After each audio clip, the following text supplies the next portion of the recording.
Flake, a gatinha. Oi, crianças! Essa é a minha amiga Flake, como em Snowflake.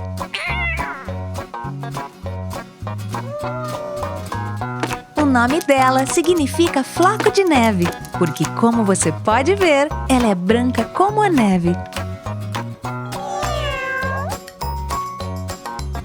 Flake é super brincalhona e, como todos os gatos, ela adora correr atrás de bolas de lã. Além de brincalhona, ela é uma gatinha curiosa.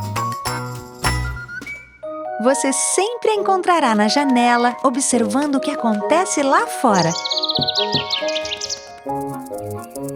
Ela é muito forte e flexível. Ela corre rápido e tem patas fortes, quase como molas.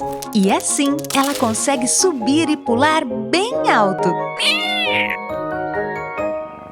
Ela fica tão cansada de brincar e correr que vai para casa descansar. Flake é uma dorminhoca. Você sabe quanto tempo ela dorme? Ela dorme quase 12 horas por dia.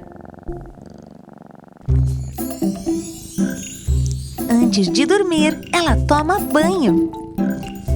Você vê ela lambendo o pelo? É assim que os gatos se limpam. Eles não tomam banho como nós.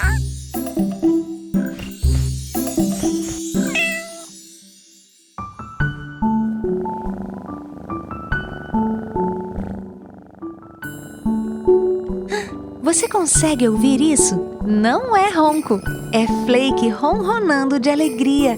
Boa noite e bons sonhos, Flake!